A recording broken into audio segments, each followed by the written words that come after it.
Hello, my friends. Good to see you. Good morning. Happy Thursday. It's a beautiful wintry day in Austin, Texas. Before we kick things off, I need to give a special thank you and a special shout out to two women inside of the 1%. So, Myra and Maya had something special done for me that made my entire family and my entire team cry.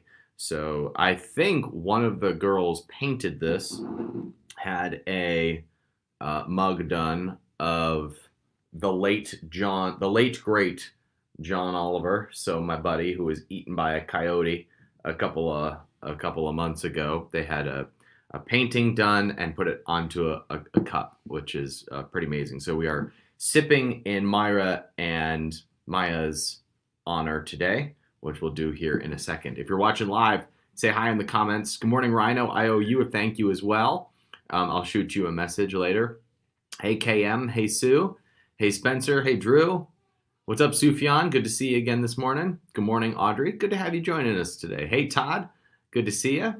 Todd, I was thinking about you yesterday because I'm working on the first presentation for Capitalism Incubator, and I'm just thinking about the next round and all the people are going to be in next round, and I'm hoping you're in it. I was just thinking about yesterday. I was like, Todd would really like this stuff. Good morning, Matt. Excited to chat with you tomorrow. Good morning from Long Island. Good morning, Rebecca Turner. Good to see you.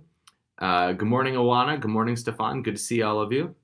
So today I'm going to give you an update on how some of our businesses are performing and some things that we've been experimenting with and what we're testing going forward. So we're just going to give a broad update of things today. But before we jump in, I know the real reason why you're here. It's to sip with the late, great John Oliver. So if you've got a cat mug or a cat glass or a cat chalice or a cat stein or a cat tankard or a cat thermos or a cat flask, fill it with your favorite liquid. I've got decaf coffee with on switch and cayenne pepper. And join me now for the unparalleled pleasure of having a cup of coffee with capitalists all over the globe. Join me now. Ready? Go.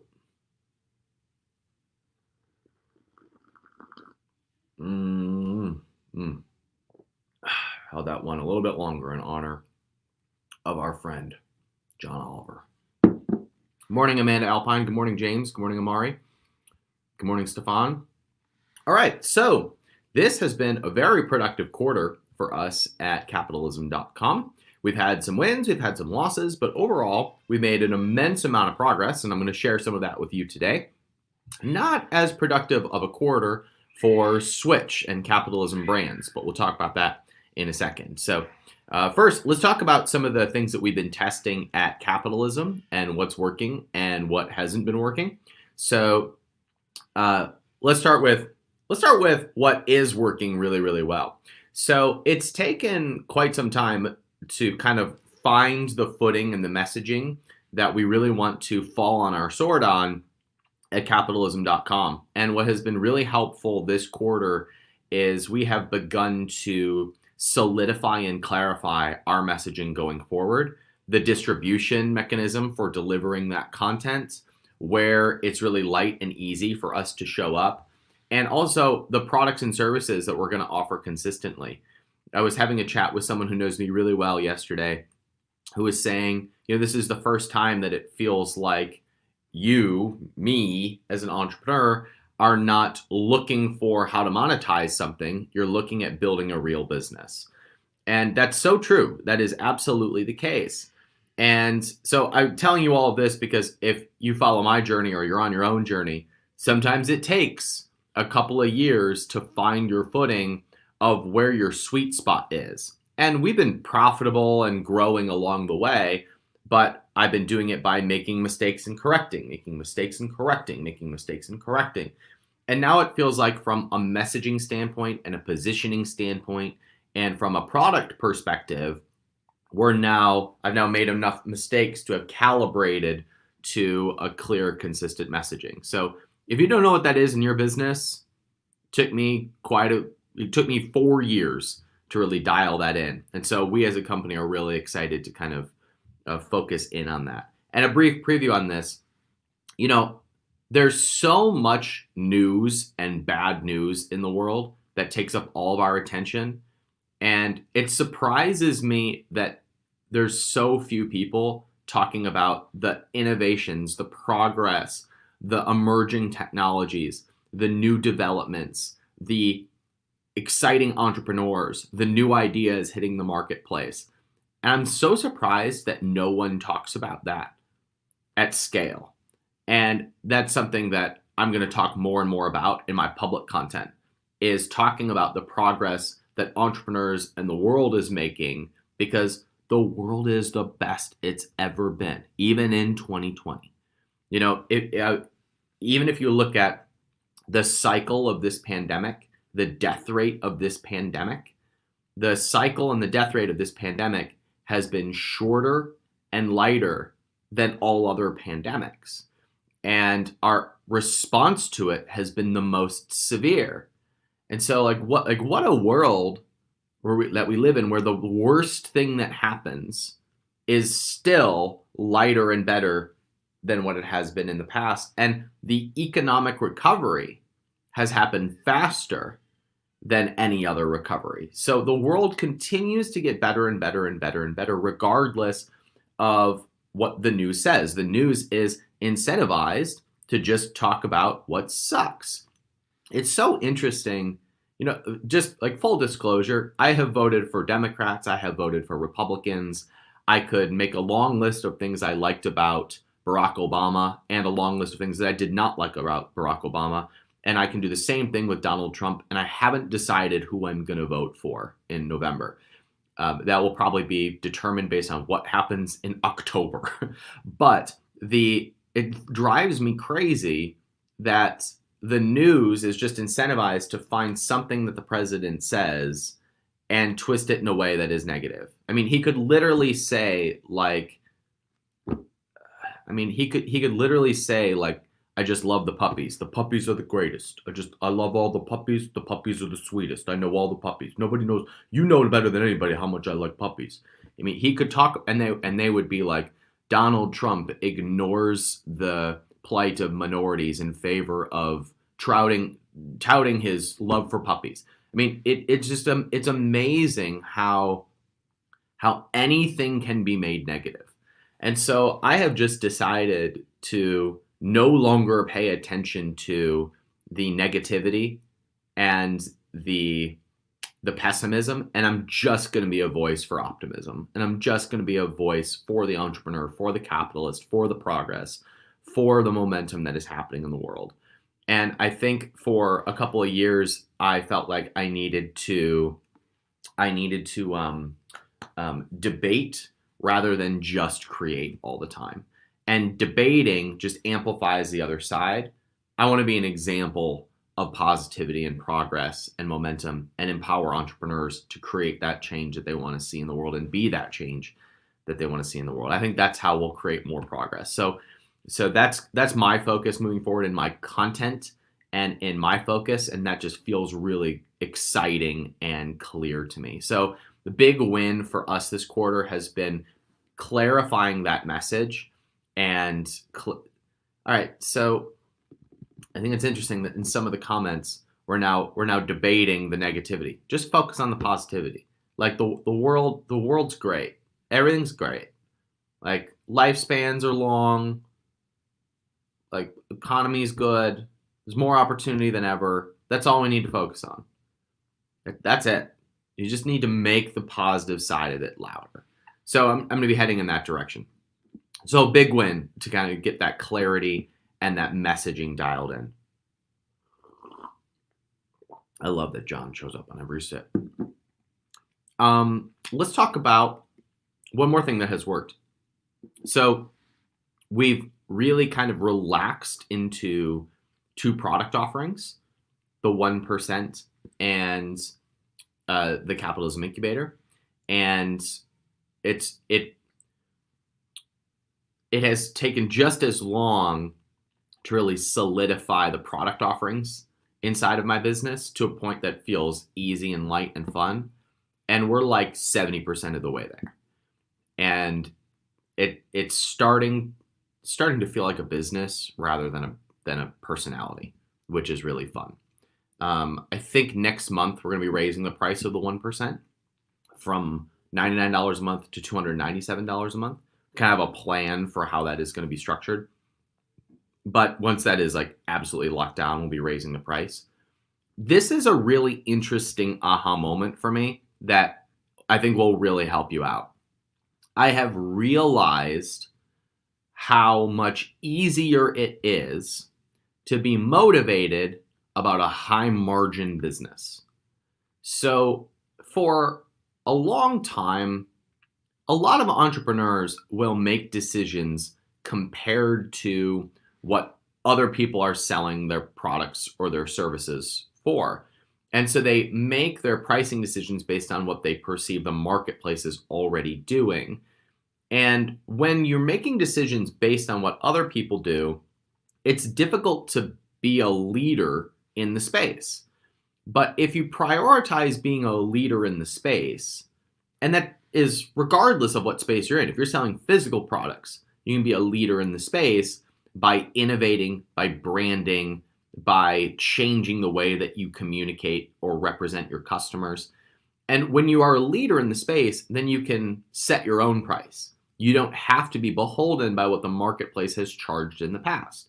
Instead, you can set your own price for what it takes to incentivize you and the company to do a great job. Sometimes we forget that the purpose of business is to serve the customer, not sell a product. One of the ways that we serve our customers is by selling them products. But when you realize that the primary focus of the business is to serve the customer, then your job is to stay liquid and profitable enough to do the best job possible at serving that customer. So what I have realized is that if we charge too little of a price, there's not as much incentive or motivation for myself, for my team, to get excited about doing a great job of serving the customer. And so this is kind of one of the factors I've never worked into the business side of things before, which is part of like the whole job is to do right by the customer. And so your price needs to match what incentivizes the infrastructure you've got to be able to do the best job for the customer. Now, all of this to say that a lot of you who sell physical products or even digital products are focused on the volume and focused on what other people are doing.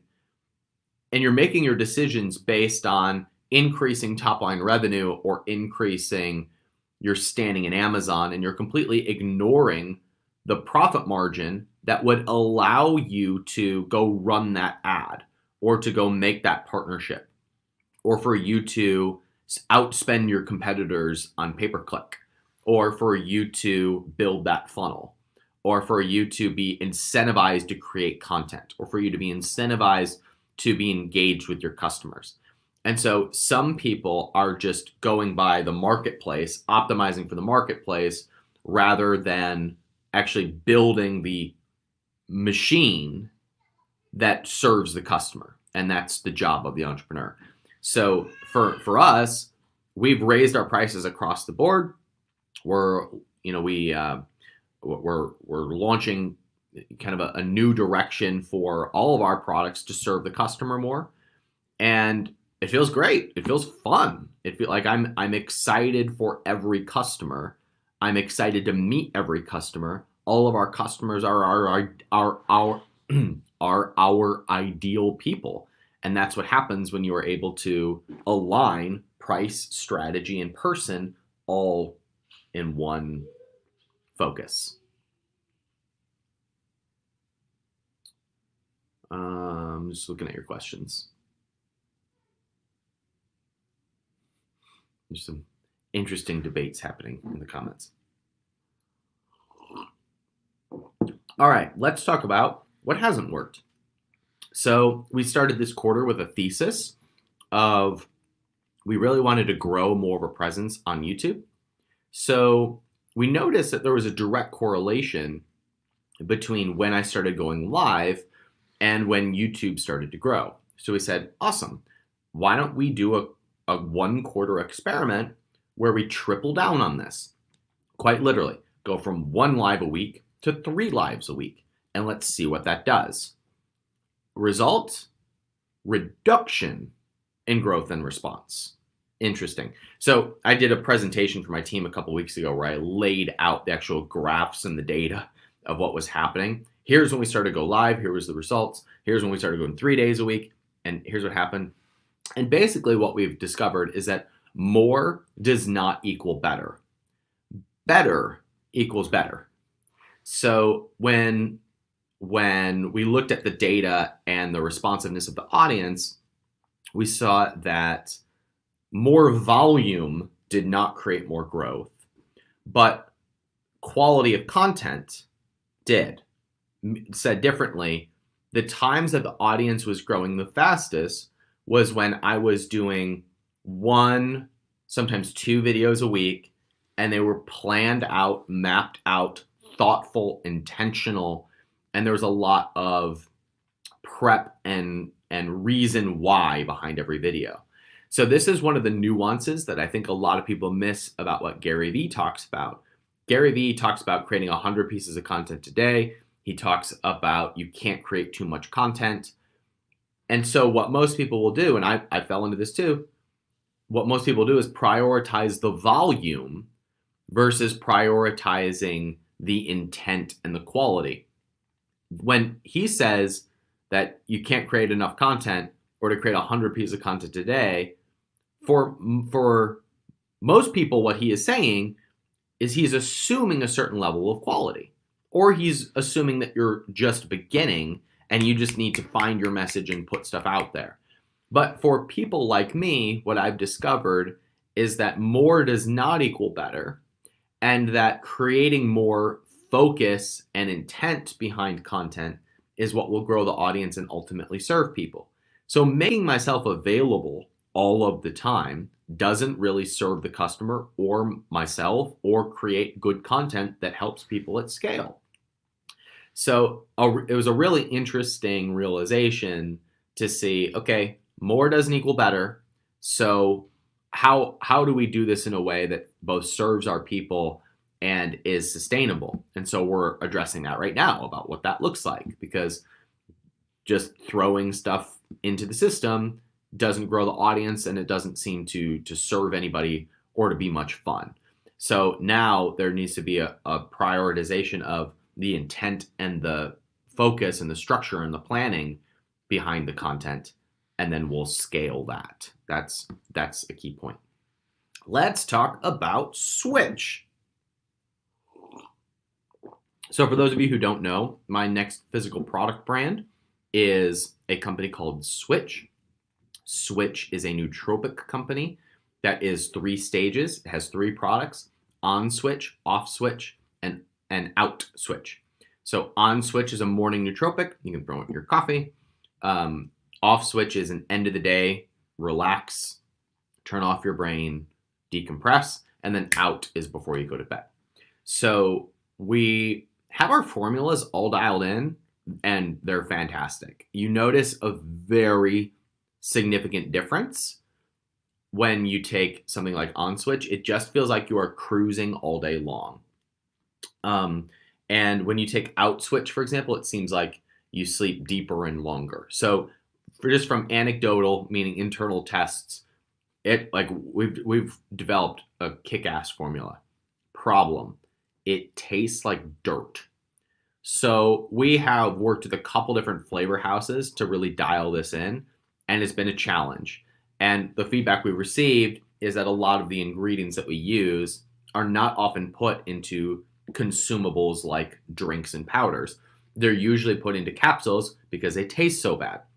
So we've just sent it off to a new flavor house that thinks that they can do some things in order to make it palatable. But this is a major concern, because if somebody doesn't consume the product because it tastes like crap, then they're not going to get the benefits and the results that we're promising in the product. So we decided to prioritize the quality of this rather than the speed of this. So we might do something like a pre-sell campaign. We might pre-sell the product before before going live, because I want to start getting the momentum rather than sit on the sidelines and just wait to see what happens. So we'll see how that plays out, but we're very confident in the product, very confident in the brand, very confident in the strategy. It's just a matter of really dialing and nailing the flavor before it really can succeed in the marketplace. Let's talk about the Capitalism Fund. So the Capitalism Fund has 3 deals pending right now, and all of them are a very different structure and strategy than what my thesis was going into investing in businesses. So what we've discovered is that a lot of times when we're working with a business, it's not ready for capital, but it's still an exciting business. So what they need is more strategic advice, and they need to get the kind of align a few things before they're ready for capital. So what we're doing, and I'm really excited about this, is I'm taking a very small equity stake in the business. It's like 5%. And that's kind of our foot in the door to work together for a year. And then I hold an option on the business to buy in at a predetermined valuation. So if we sit down with the entrepreneur and we're like, look, this business is probably worth $1 million today, but you don't need capital, you need help. So let me come in, let's help with a couple things, couple relationships, couple strategic pieces, a couple pieces of advice. And if you do that work, then you'll be ready for capital, and I'll put it in at this valuation. So it's allowed us to work together without having this difficult conversation of what's the company worth and how are we going to structure this. It's just like, let me come in as a small advisor, help clean this up, and if it's doing well, then we'll go in deeper. And if it's not, you can buy me out of this agreement. So that's allowed us to move faster and work with more companies and work on more deals. So a quick plug, if you are interested in that type of a structure where you work with me for a small piece of the company and then have the option, the opportunity for me to invest in the company later, if you do what we tell you to do, then go to capitalism.com/fund. This is best for businesses that are pacing about $1 million. You've got the million in sight, and you want to scale to at least $10 million. So I'll come in, I'll take a few points in the business, and then we'll work on growing the revenues of that business. If it's going well, we'll invest money in the company and help it continue to grow. So that's the structure behind that. However, there's one deal that's on my radar where we might buy a majority stake of the company, which is really interesting. It would be a turnaround. It's a company that hasn't performed, but it has a clear plan to victory. The founder of the business needs help and needs capital, so we might end up buying a majority stake of the business, a controlling stake of it, and fixing it and selling it like a flip, which is really fun. So being in that position of investing in the businesses, advising the businesses, and working as an equity owner in the business is where I've always wanted to be, and where I really enjoy and am excited to play.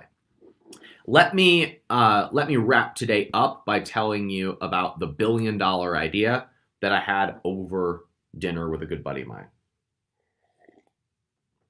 So I just kind of put it into my brain. That's funny, Matt. I just saw your comment. I just kind of put it into my brain a few months ago where I was like, I'm ready to have $1 billion ideas. And it was really framed by what happened with Tim Cook. When Apple crossed $2 trillion in market cap, I just had such a braingasm because I realized that $1 trillion is what I thought as a kid was like all the money in the world. So in my mind, that was like an unfathomable amount of money, $1 trillion. It took Apple 30 years to cross $1 trillion in market value. And then Tim Cook grows it from 1 trillion to 2 trillion in 2 years. And you can say inflation, you can say overvalued, you can say whatever you want. It's $1 trillion. It's $1 trillion in 2 years. And it went in my brain, I just went, you know what? If Tim Cook can make $1 trillion in 2 years, I can make $1 billion in 25 years. And so I've just been sitting here thinking like, all right, now I'm looking for my $1 billion idea, not my 8-figure exit, not my 100. I'm looking for my bill. I want to make $1 billion. And so I was having dinner with a buddy of mine last week, and we were comparing notes on what's going on in the marketplace. He sees a lot of deal flow. I see a lot of deal flow. And we both had this idea that like I couldn't sleep for 2 days. I was so excited. And if you've been following my work for some time, you know I love food companies. They're fun to market. They're fun to talk about. And I just love the idea of rolling up food companies specifically. So we had this conversation about what that might look like. And he said, my goal is to buy a jet. And I said, my goal is to make $1 billion. And by the way, I don't even care about the $1 billion. It just sounds fun. Like it just sounds like it aligns enough of your energy. And this is the thing. Like I don't need I'm like financially I'm good. Like and by the way, I had a rough 2020 financially. Lots of stories and business investments that didn't pan out. But like I have the house I want. I have the car I want. I have the friends I want. I could upgrade my jet skis, but when you're happy with what you got, you're good. So like I don't need the $1 billion to feel like validated about myself. I'm good. A great life. A great life. But $1 billion idea sounds fun. So if you can punt the dollar value and just think like an idea so big and so exciting that it would keep me up at night. That's what I want. That's what I'm looking for. I'm looking for the idea that's so fun and so big that I just can't wait to work on it. And he and I were talking about what if we, bought just food companies. And I was like, oh man, I would just love to do that. And I haven't stopped thinking about it since. And so, I don't know. What's the most exciting thing for me is that I legitimately can see how that would be a $1 billion thing. And it's just fun for me to be like, it feels really good to think about $1 billion ideas. Even if they never materialize, even if they never happen, it's just fun to be like, I think I could actually pull that off. I think I could pull that off. And it's fun and empowering to think about that being normal and possible for you. I just love the thought. I love playing in that world. I love just being in that space of like, it feels good to be confident that I could be a billionaire. Because once you're confident you could be a billionaire, you start making $1 billion decisions. And when you start making $1 billion decisions, you become a billionaire. So like most people never get there, which means I'm already ahead of most people who want to be billionaires. And I don't even care if I'm a billionaire. I just want to have exciting $1 billion ideas. We should just stop saying billion. There's like impactful ideas. Because when you prioritize that, the money follows. Great question from Moana. How do you maintain a positive attitude and your cool energy and always to obtain your goals? So, first of all, I don't. I get stressed. I get upset. I get angry. Anger is a new emotion for me. I've experienced it more in the last year than I've had in a long time, which people tell me is healthy, that I'm not suppressing it anymore. But anyway, I'm always actively looking for the positive side of things because there always is one. There always is one. Everything's just perspective. Like everything is perspective. And I don't just mean like kind of, sort of, it's perspective. Like perspective is literally reality. What you think reality is, that's what it is. There's no like objective reality that we're looking for or finding. We're making the whole thing up. And do you know how I know? This is what sold me on this idea. Realizing that dogs have 30% of our eyesight.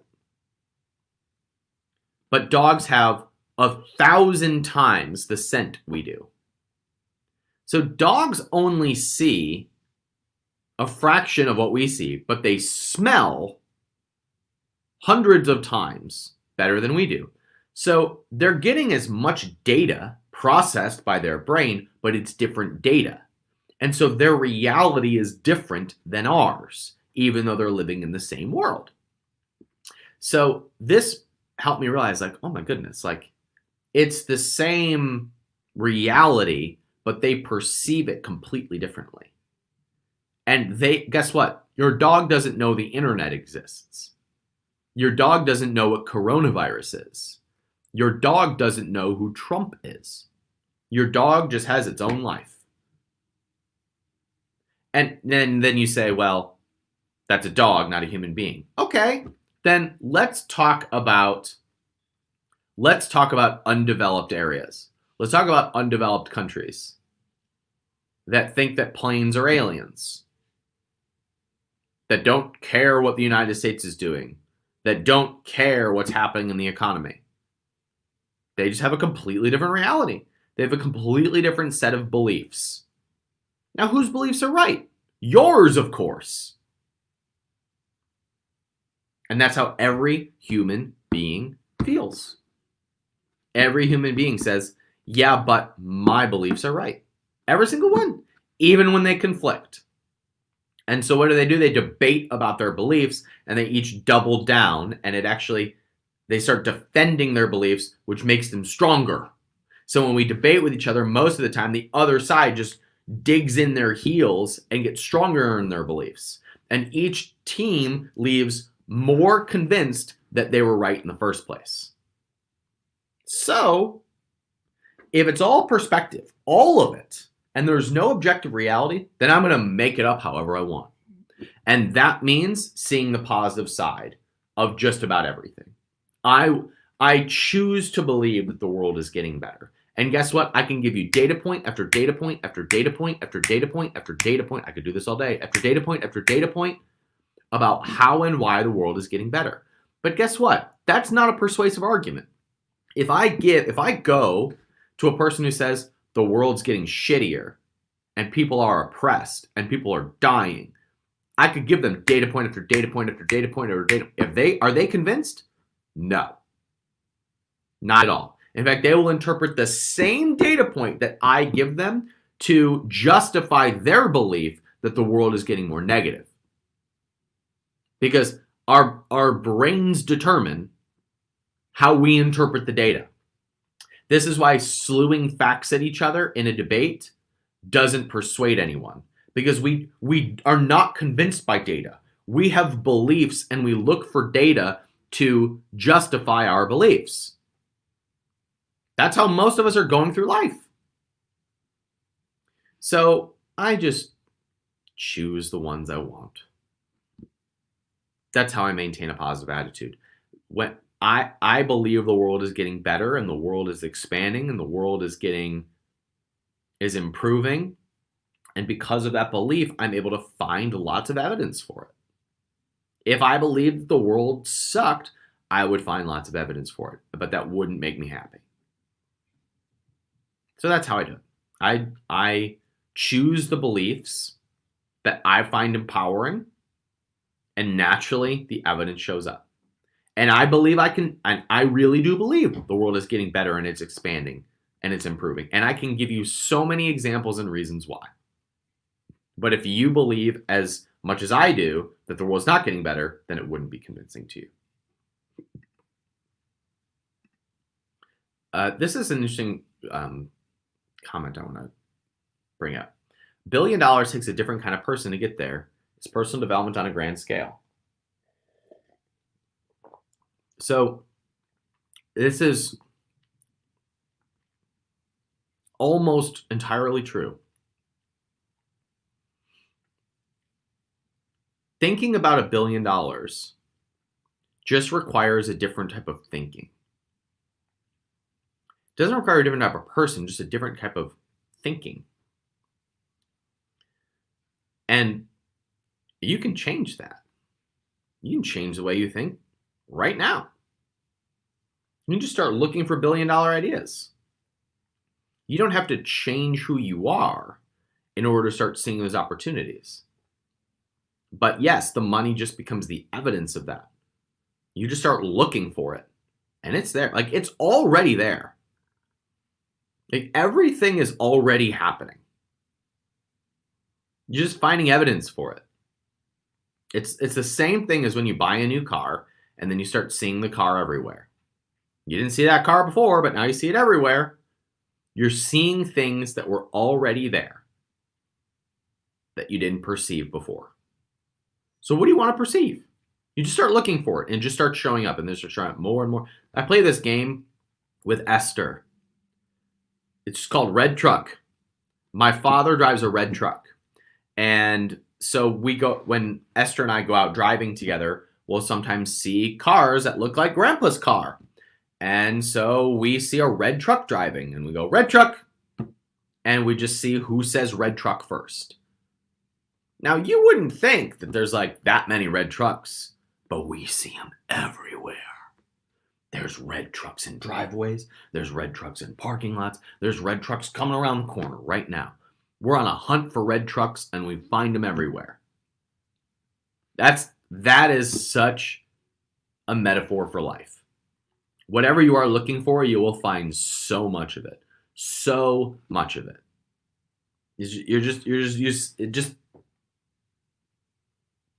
First of all, I feel like it finds you. And second of all, you just see it everywhere. You're just looking for it. So whatever you focus on expands. Oh, here's a great question. What do I think of Neuralink? I'm so pumped about Neuralink. I think it's the coolest frickin' thing ever. So this is the braingasm I had about Neuralink. When Elon said that technology should allow us to store memories, I was like, boom. I get it now. I get how the world works now. Because if you think about this, what Elon is saying is that you'll be able to, in some way, store a memory to the cloud, which is probably going to be more of like an emotional imprint. So if you're able to store a memory in the cloud, what you're really hoping for is to experience and feel whatever it is that you had before. So if you can store that feeling of love you had when your first child was born, the day that you held it, and you're like, I'm going to store this memory to the cloud. And then later you can download that. You're really downloading the mental imprint of the experience. You're embodying the experience. But we do that every day. We already do that. We think about things that scare us. We think about things that excite us. We do it all. We're always doing it. We're doing it with our thoughts and stories about things. All the time. Constantly. So it made me think, like, I could just do that more consciously. Like, I could do that now. I can think about the day I held my daughter now and feel how I want to feel now. You realize, like what Neuralink is going to do is just make it faster for us and like with less energy to experience what we want to experience. I want to feel love. Press a button. Oh, memory. I want to feel excitement. Press a button. Oh, excitement. You can do it right now.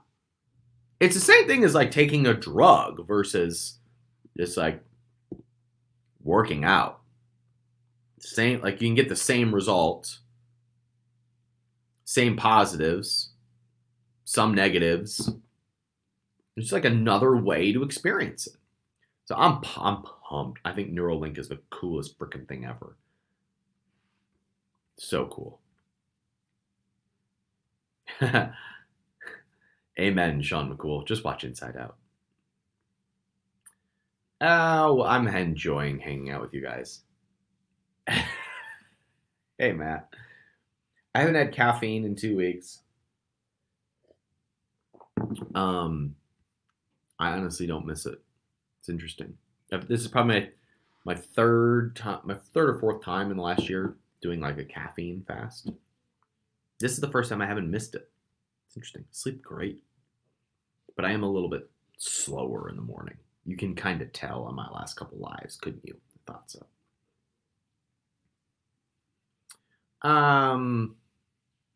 So this is interesting. We'll wrap on this. So Krista says Neuralink is not necessary because human beings are already natural Neuralink to source. So that's true. I believe in that. I believe that stuff. But then you could say that all developments are not necessary. You could say that the drugs are not necessary. Some truth to that. Also, sometimes they're helpful. You could say life is not necessary because it's all God already. Yeah, okay. You could say video games are not necessary because we're already playing a video game in our mind. Yeah. But it's fun to grow and expand and play. Nothing's necessary. Nothing's necessary. Reading isn't necessary. Working out isn't necessary. They're just all choices. And the menu of choices is expanding. And it's expanding at a faster and faster rate. Neuralink is one of those things that's probably going to expand it. Bet on the world expanding, and you'll win. All right. We'll call it a day. Thanks for hanging out with me on your Thursday morning. Love all of you. Good to see all of you. If you are watching on YouTube, please do me a solid and subscribe to the channel. And we're going to be going live pretty much every Thursday. So stay tuned. See you guys. Bye.